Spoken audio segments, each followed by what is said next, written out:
In this third video, I'm going to move on to looking at hosting an external plugin and also the new vintage limiter.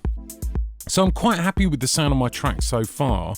Overall tonally, I think it's working really well. We've used the vintage compressor as well to tame the dynamics a little bit, but also to push up the sides so everything sounds a bit wider. So I want to start thinking about my final level. And for me personally, in the last couple of years, I've been using this technique a lot where I use a clipper first and then use a limiter afterwards.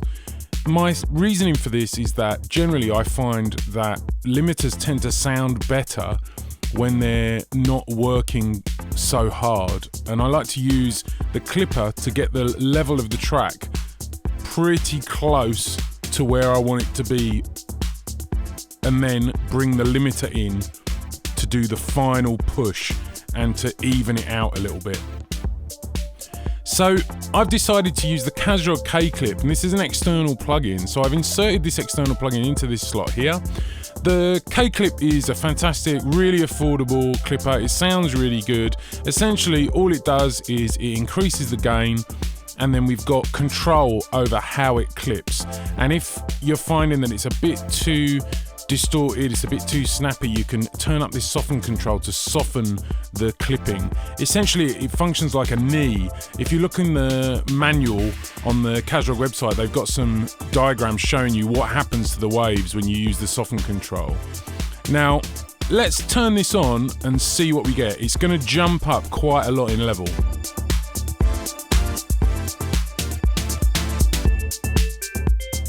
So I'm adding 5.5 dB.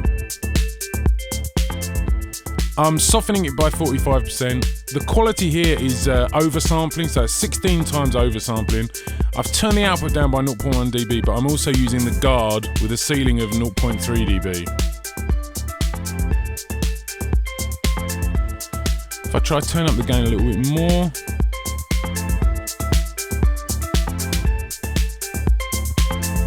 I'm just going to push it a bit more because I actually want to see what it sounds like once I actually start to hit that final clipping point.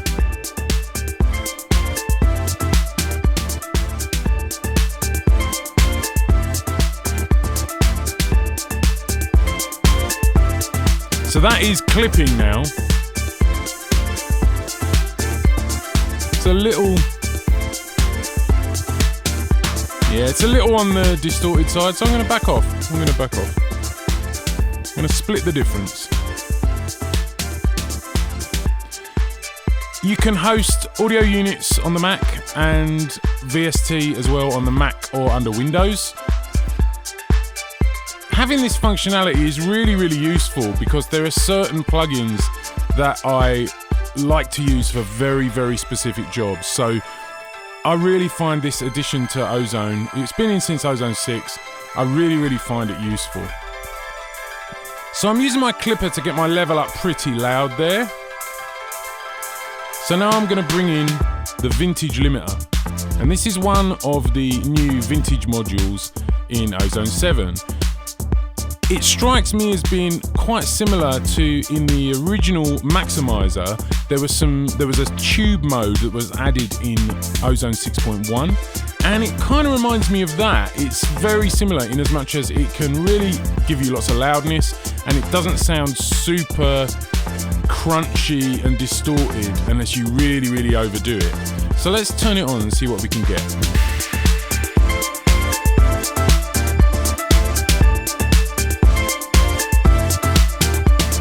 So you can see there, it's just starting to limit at the loudest points. And if you take a look over at the meter on the right hand side, you can see we're hitting that ceiling of minus 0.3 dB.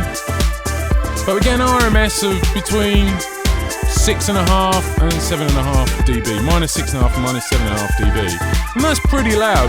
You'll see a lot of commercial masters these days with loudness a lot louder than that. I try to avoid that wherever possible, but obviously sometimes that's what the client wants. Let's run this back to the start. So I'm using this tube model here. This seemed to be the one that worked the best. Also, I've got true peak limiting enabled, and what this does is it protects against clips in the analog domain. So essentially, clips at the digital to analog stage.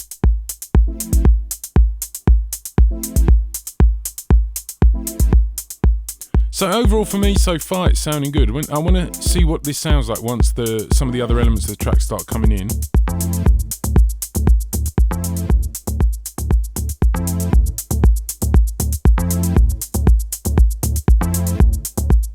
It's sounding pretty fat, it's loud, but it's not completely distorted. But it does sound a little bit crunchy. I mean, the track sounds like that already. Again, as I've said in one of the previous videos, this is pretty much done all with hardware, so that's not unusual.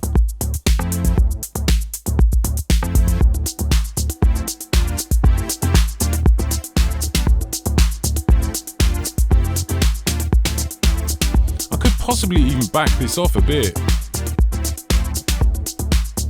Even that kind of RMS, I think that's totally fine for this track. So let's engage the ear button. So this is what it was like originally. A lot narrower, it's got the weird low frequency stereo stuff going on.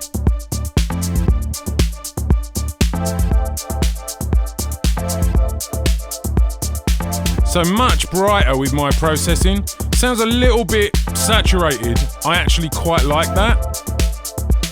It's not gonna suit everything.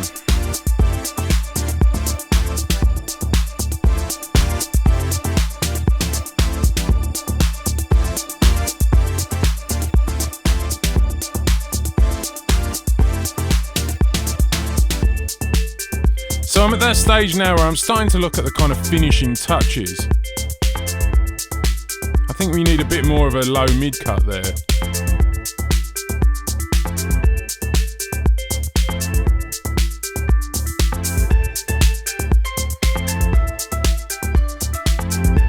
Yeah, we need quite a lot of that there out of the mids.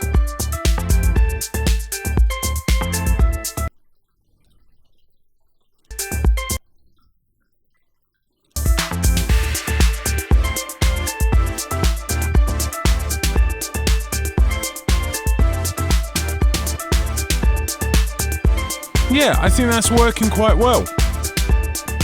This is typical of my process. I get all my processes in and I generally tend to kind of step back a little bit and just double check what I've been doing earlier in the chain.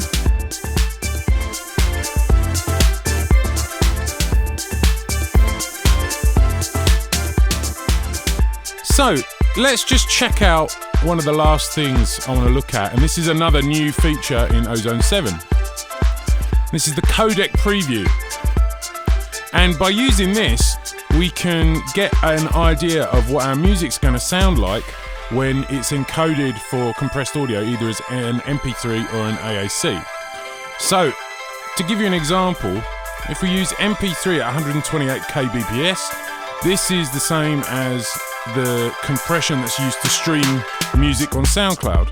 So, if I engage the preview here, so we're now hearing the track as 128k MP3. And I can hear a little bit of stuff in there, slightly swirliness sometimes in the top end, which is those strings, the little leady string sound, you can hear it, it sounds really, really swirly. Turn it off. Turn it on. So you can really hear the difference there. Now, the really interesting thing about this is if I turn on this solo codec artifacts button, what we can hear there is what the MP3 algorithm is removing from the audio.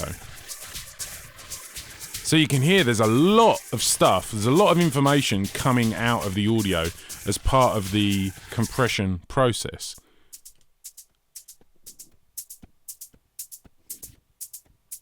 Let's move this on here. If I turn it down, we get even more. You hear so much of those, the snare and the hi-hat are being removed. But if I go all the way up to 320, See, there's much less is being removed.